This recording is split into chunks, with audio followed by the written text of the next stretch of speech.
Hello everyone. So I have come up with the second chapter of the biology section that is called as reproduction in lower and higher animals. So in the last lecture we have discussed about the reproduction in lower and higher plants. Last lecture में हम लोग ने एक chapter complete किया था. वो chapter का नाम था reproduction in lower and higher plants. वो चैप्टर भी 6 से 8 मार्क का था. और अब अभी के सेशन में हम लोग एक नया चैप्टर स्टार्ट करने वाले हैं, that is second chapter of biology, that is called as reproduction in lower and higher animals. ये चैप्टर भी आपको कितने मार्क्स का एग्ज़ाम में पूछ सकता है? 6 to 8 मार्क्स का ये भी चैप्टर एग्ज़ाम में आता है. ओके, 6 मार्क्स का विदाउट ऑप्शन रहेगा और 8 मार्क्स के लिए आपको विथ ऑप्शन ये चैप्टर हम लोग को डिस्कस करना है. ओके, तो आज के सेशन में हम लोग थोड़ा सा रिवीजन टाइप ही करने वाले हैं, क्योंकि हम लोगों ने रिप्रोडक्शन के बारे में काफ़ी कुछ चीज़ें ऑलरेडी फर्स्ट चैप्टर के अंदर पढ़ी हुई हैं. So let's see what is there in this particular chapter that is called as reproduction in lower and higher animals. Animals के अंदर किस तरीके से रिप्रोडक्शन होता है वो हम लोग आज के लेक्चर में डिस्कस करेंगे. तो first of all we will try to understand what do you mean by reproduction. तो प्रीवियस चैप्टर पे भी हम लोगों ने पढ़ा था, रिप्रोडक्शन जो है एक बहुत ही मेजर लाइफ प्रोसेस है हर एक लिविंग ऑर्गेनिज्म का. मतलब जो भी लिविंग ऑर्गेनिजम्स होते हैं वो सारे रिप्रोड्यूस कर सकते हैं. अब रिप्रोड्यूस करना इसका मतलब क्या है कि ये एक बायोलॉजिकल प्रोसेस है जिसमें एक ऑर्गेनिज्म अपने जैसे दिखने वाले ऑर्गेनिज्म को बर्थ देता हो. इस प्रोसेस को हम लोग रिप्रोडक्शन बोलते हैं. ये हम लोगों ने पहले चैप्टर में भी पढ़ा था. फिर हमने ये भी पढ़ा है कि why this reproduction is very important. तो it helps in maintaining and continuity of the species. ये किस में हम लोग को मदद करता है? लाइफ को मेंटेन करने के लिए और स्पीशीज़ को कंटिन्यू करने के लिए ये प्रोसेस जो है बहुत ज़रूरी है. इसके बिना अगर कोई ऑर्गेनिज्म रिप्रोड्यूस नहीं कर पाता है तो उसकी स्पीशीज़ वहाँ पर क्या हो जाएगी? एक्सटिंक्ट हो जाएगी, है ना, बराबर. तो रिप्रोडक्शन क्या है? एक लाइफ का सबसे इम्पॉर्टेंट मेजर लाइफ प्रोसेस है कोई भी लिविंग ऑर्गेनिज्म का. हर एक लिविंग ऑर्गेनिज्म रिप्रोड्यूस करता है. क्या डेफिनेशन है रिप्रोडक्शन का? कि ये एक बायोलॉजिकल प्रोसेस है जिसमें नई लाइफ फॉर्म होती है. मतलब जो प्री एग्जिस्टिंग ऑर्गेनिज्म है वो अपने जैसे दिखने वाले ऑर्गेनिज्म को बर्थ देता है. ओके, अगर रिप्रोडक्शन नहीं होगा तो स्पीशीज़ की कंटिन्यूटी मेंटेन नहीं रह पाएगी, वो ऑर्गेनिज्म की स्पीशीज़ वहीं पर ख़त्म हो जाएगी. So this is very important significance of the reproduction, बराबर. तो ये हम लोग बोल सकते हैं कि एक इम्पॉर्टेंट वाइटल प्रोसेस है जिसमें स्पीशीज़ इसके थ्रू सरवाइव कर सकता है. और सरवाइव करेगा अगर रिप्रोडक्शन उसका अच्छा होगा तो वो लॉन्गर पीरियड ऑफ टाइम तक अच्छी तरीके से सरवाइव कर सकता है. ओके, तो रिप्रोडक्शन एक वाइटल प्रोसेस है which enable species to survive over long period of time. Okay, लंबे समय तक वो ऑर्गेनिज्म सरवाइव भी कर पाता है अगर उसका रिप्रोडक्टिव हेल्थ बहुत अच्छा होगा तो. ओके, इवन दो कि हमारा जो ह्यूमंस का, एनिमल्स का जो है वो लाइफ स्पैन लिमिटेड है, लिमिटेड टाइम पीरियड तक ही हम लोग ज़िंदा रह सकते हैं. लेकिन प्लांट के अंदर ऐसा नहीं है. प्लांट जो है अनलिमिटेड ग्रोथ दिखाता है, बराबर. 11th स्टैंडर्ड में भी हम लोगों ने ये सीखा है. लेकिन जो ऑर्गेनिज्म है, लिविंग ऑर्गेनिज्म में भी एनिमल्स और ह्यूमंस जो है उसका ग्रोथ कैसा होता है? लिमिटेड होता है. लेकिन अगर रिप्रोडक्शन अच्छा है, उसका रिप्रोडक्टिव हेल्थ अच्छा है तो वो स्पीशीज़ को सरवाइव करने में भी मदद कर सकता है. तो ये डेफिनेशन है और सिग्निफिकेंस है किसका? रिप्रोडक्शन का. आई होप आप लोग को समझ में आया होगा. सेम चीज़ हम लोगों ने पहले चैप्टर में भी ऑलरेडी पढ़ी थी, ये पॉइंट है ना. इंट्रोडक्शन सेम ही है about the reproduction. Now coming to the mode of reproduction. अब हम लोग ने वाले चैप्टर में, प्लांट वाले चैप्टर में रिप्रोडक्शन ऑफ प्लांट्स में भी ये भी पढ़ा था कि दो मोड ऑफ रिप्रोडक्शन होते हैं, एक असेक्सुअल रिप्रोडक्शन होता है और एक सेक्सुअल रिप्रोडक्शन होता है ना। तो उसी तरीके से एनिमल्स में भी ओके असेक्सुअल रिप्रोडक्शन हो सकता है और सेक्सुअल रिप्रोडक्शन भी हो सकता है, लेकिन असेक्सुअल रिप्रोडक्शन जो है वो लोअर एनिमल्स में होता है ज़्यादातर, जैसे कि हाइड्रा वगैरह हो गए तो उनके अंदर असेक्सुअल रिप्रोडक्शन हो सकता है। बाकी जो हायर एनिमल्स रहेंगे वो क्या करेंगे, ऑब्वियसली सेक्सुअल रिप्रोडक्शन करेंगे। तो वन बाय वन हम लोग समझते हैं कि कौन से ऑर्गेनिज्म है जो असेक्सुअल रिप्रोडक्शन कर सकते हैं। सबसे पहले असेक्सुअल रिप्रोडक्शन का मतलब क्या है। तो असेक्सुअल रिप्रोडक्शन का मतलब ये है कि यहाँ पर कोई भी मियोसिस प्रोसेस नहीं होता है ना, बराबर। ये हम लोगों ने पहले भी पढ़ा है कि ये प्रोसेस के अंदर असेक्सुअल रिप्रोडक्शन में मियोसिस नहीं होगा, सेल डिवीजन नहीं होगा बाय मियोसिस। तो अगर मियोसिस नहीं होगा तो गैमेट्स का कभी भी फॉर्मेशन भी नहीं हो सकता, और ऑब्वियसली गैमेट्स नहीं फॉर्म होंगे तो कभी भी गैमेट्स का फ्यूजन नहीं होगा। इसी को हम लोग एसेक्सुअल रिप्रोडक्शन बोलते हैं। So what is asexual reproduction? It does not involve, this is a type of reproduction, it does not involve formation of gametes, meiosis and fusion of gametes. There is no fusion of gamete taking place in animals. तो उस type के reproduction को हम लोग क्या बोलेंगे, asexual reproduction बोलेंगे। और ये असेक्सुअल रिप्रोडक्शन जो है ये एक कॉमन मेथड है लोअर एनिमल्स में। ओके हायर एनिमल्स में असेक्सुअल रिप्रोडक्शन कभी भी नहीं होता। ओके जो अगर लोअर एनिमल्स रहेंगे तो उनके अंदर ही यहाँ पर असेक्सुअल रिप्रोडक्शन हो सकता है। ओके अब जब कभी भी असेक्सुअल रिप्रोडक्शन होगा तो उसके अंदर सिंगल पेरेंट, एक ही पेरेंट इन्वॉल्व होगा, दो पेरेंट कभी भी इन्वॉल्व नहीं होते।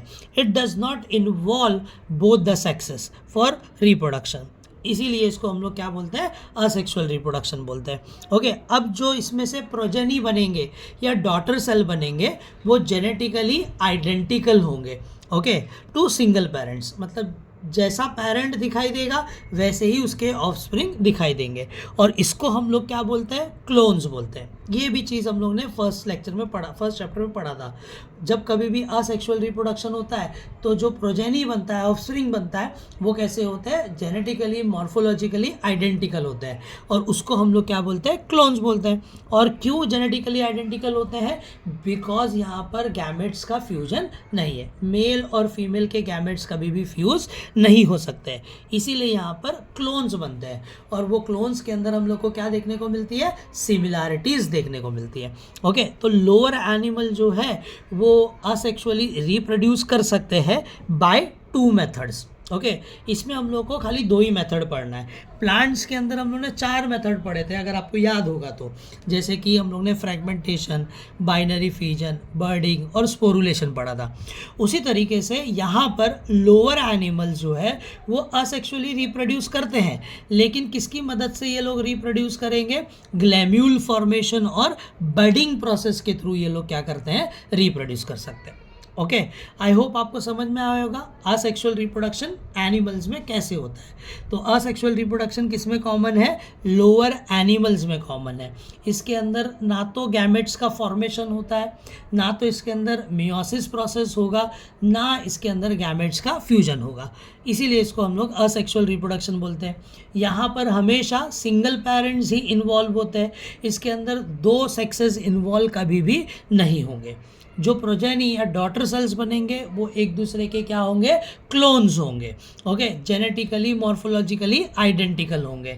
लोअर एनिमल्स में असेक्सुअल रिप्रोडक्शन दो मेथड से होता है, एक को हम लोग बोलते हैं ग्लैम्यूल फॉर्मेशन और एक को हम लोग बोलते हैं बर्डिंग प्रोसेस। तो अब इसके बारे में हम लोग यहाँ पर डिस्कस करने वाले हैं डिटेल में। पहले तो ग्लैम्यूल फॉर्मेशन क्या होता है। अब ये क्वेश्चन जो है एग्जाम में आपको पूछ सकता है शॉर्ट नोट के लिए। ओके 3 मार्क्स के लिए क्वेश्चन पूछता है, write a short note on gemmule formation, या फिर draw neat label diagram of gemmule. तो अभी हम लोग ये ग्लैम्यूल फॉर्मेशन कैसे होता है और उसका डायग्राम क्या है वो अभी हम लोग सीखेंगे। ओके तो ग्लैम्यूल जो है एक तरीके का इंटरनल बर्ड है जो सिर्फ और सिर्फ स्पॉन्जेस के अंदर ही प्रोड्यूस हो सकता है। ओके तो सबसे पहला पॉइंट और बहुत इंपॉर्टेंट पॉइंट है कि ग्लेम्यूल क्या है, it is nothing but internal bird. Okay bird है लेकिन जो अंदर प्रोड्यूस हो रहा है, और ये किसके अंदर हम लोग को देखने को मिलता है, स्पॉन्ज के अंदर हम लोग को देखने को मिलता है। जो सबसे पहला फाइलम है उसके अंदर ये स्पॉन्जेस आते हैं, ये आपको पढ़ा है 11th स्टैंडर्ड में, है ना। तो जो ग्लेम्यूल है वो क्या है, एक तरीके का इंटरनल बर्ड है, और ये किस में हम लोग को देखने को मिलता है, स्पॉन्ज के अंदर देखने को मिलता है। Okay it has asexually produce mass और एग्रीगेशन ऑफ डोरमेंट सेल्स, ये असेक्सुअली प्रोड्यूस होते हैं। ओके और दूसरी चीज़ ये क्या है, मास ऑफ अ सेल है। ओके और उस मास ऑफ अ सेल को हम लोग क्या बोलते हैं, आर्कियोसाइट्स, क्या बोलेंगे हम लोग इसको, आर्कियोसाइट्स बोलेंगे। और आर्कियोसाइट्स के पास कैपेबिलिटी प्रेजेंट होती है कि वो आगे जाकर नए ऑर्गेनिज्म में डेवलप हो जाए। ओके समझ में आया। तो what is gemmule formation, it is gemmule is nothing but the internal bird which is formed only in sponge, sponge के अंदर ये देखने को मिलता है। It has asexually produce mass of a dormant cell, और उस सेल को हम लोग क्या बोलते हैं, आर्कियोसाइट्स बोलते हैं। और ये आर्कियोसाइट जो है इसके पास प्रॉपर्टी है कि ये केपेबल है कि नए ऑर्गेनिज्म में कन्वर्ट हो जाए। ओके तीसरी चीज़, अब ये जो आर्कियोसाइट्स हैं they get coated with thick resistant layer, archaeocytes के ऊपर एक थिक रेजिस्टेंट लेयर बन जाती है। That layer is produce by the amoebocytes. कौन ये लेयर बनाता है आर्कियोसाइट्स के ऊपर, अमीबोसाइट्स सेल्स हैं, अमीबा टाइप सेल्स हैं, इसलिए इसको हम लोग अमीबोसाइट्स बोलते हैं। उसके सिक्रेशन आर्कियोसाइट्स के ऊपर एक थिक रेजिस्टेंट लेयर बनाने लगते हैं। Okay the gemmule is form to overcome unfavourable condition, इस तरीके से ग्लेम्यूल का फॉर्मेशन होता है। और ये जो ग्लेम्यूल है ये क्यों फॉर्म होते हैं, ताकि अनफेवरेबल कंडीशन को ओवरकम कर सके। मतलब कि जो स्पॉन्ज है उसको जब खाना पीना नहीं मिलेगा तो वो मर जाएगा। ओके तो उसको वो अनफेवरेबल कंडीशन को ओवरकम करने के लिए ये ग्लेम्यूल का फॉर्मेशन होता है। जैसे प्लांट में हम लोग ने स्पोरुलेशन के लिए पढ़ा था, स्पोर्स क्यों प्रोड्यूस होते हैं, ताकि प्लांट जो है या ऑर्गेनिज्म, लोअर ऑर्गेनिज्म जो है वो अनफेवरेबल कंडीशन में सर्वाइव कर सके। उसी तरीके से स्पॉन्ज के अंदर ये ग्लेम्यूल फॉर्म हो रहा है ताकि अनफेवरेबल कंडीशन अवॉइड हो सके। ओके जैसे ही फेवरेबल कंडीशन रिटर्न आएगी, मतलब उसको टेम्परेचर, वाटर, पानी वगैरह अच्छा मिलेगा, तो ये जो ग्लेम्यूल है ये हैच होते हैं, फटते हैं, और उसमें से नया ऑर्गेनिज्म डेवलप होता है। जैसे कि यहाँ पर एग्जांपल दिया है स्पॉन्जिलिया। ओके स्पॉन्जिला के अंदर ये चीज़ हम लोगों को देखने को मिलेगी। समझ में आया सबको what is gemmule formation. So gemmule formation, gemmule actually में क्या है, एक तरीके का इंटरनल बर्ड है जो सिर्फ स्पॉन्ज के अंदर ही देखने को मिलता है। इसमें एक सेल है, मास ऑफ अ सेल है, डोरमेंट सेल है, जो असेक्सुअली प्रोड्यूस हुए हैं, उसको हम लोग बोलते हैं आर्कियोसाइट्स। और ये आर्कियोसाइट के पास कैपेबिलिटी है कि ये नया इंडिविजुअल डेवलप कर सके। अब इसमें क्या होता है कि जो अमीबोसाइट्स है उसके सिक्रेशन क्या करते हैं, आर्कियोसाइट्स के ऊपर एक थिक रेजिस्टेंट लेयर बना लेते हैं, इसी को हम लोग बोलते हैं ग्लेम्यूल। तो ये ग्लेम्यूल जो है वो अनफेवरेबल कंडीशन में स्पॉन्ज को सर्वाइव करने में मदद करता है। जैसे ही फेवरेबल कंडीशन रिटर्न आती है, टेम्परेचर, वाटर प्रॉपरली मिलता है, तो ग्लेम्यूल हैच हो जाता है और उसमें से नया ऑर्गेनिज्म डेवलप होने लगता है। इसका एक एग्जाम्पल है स्पॉन्जिला। समझ में आई होप आप लोगों को यहाँ तक के समझ में आया होगा कि ग्लेम्यूल फॉर्मेशन किस तरीके से हम लोगों को ऑर्गेनिज्म के अंदर, स्पॉन्जिलिया के अंदर हम लोग को देखने को मिलता है। Now see this diagram, this is a diagrammatic representation of gemmule. क्या क्या चीज़ें इसके अंदर प्रेजेंट आपको दिखाई देगी। ओके तो इसके अंदर हम लोग को पहले तो दो मेम्ब्रेन्स दिखाई देंगे, एक को हम लोग बोल रहे हैं आउटर मेम्ब्रेन और एक को हम लोग बोल रहे हैं inner membrane, as you can see in the diagram. Okay फिर इसके अलावा इसके बीच में क्या प्रेजेंट है, बहुत सारे आर्कियोसाइट्स प्रेजेंट है। कहाँ पर दिख रहा है आपको, देखो। ओके आर्कियोसाइट्स जो है इनर मेम्ब्रेन के अंदर की तरफ प्रेजेंट है। ओके फिर उसके बाद इसके अंदर एक स्पाइक लाइक स्ट्रक्चर भी है जिसको हम लोग बोलते हैं मोनेक्सॉन स्केप्यूल्स। ओके और एक ओपनिंग है जिसको हम लोग बोल रहे हैं माइक्रोपाइल, राइट।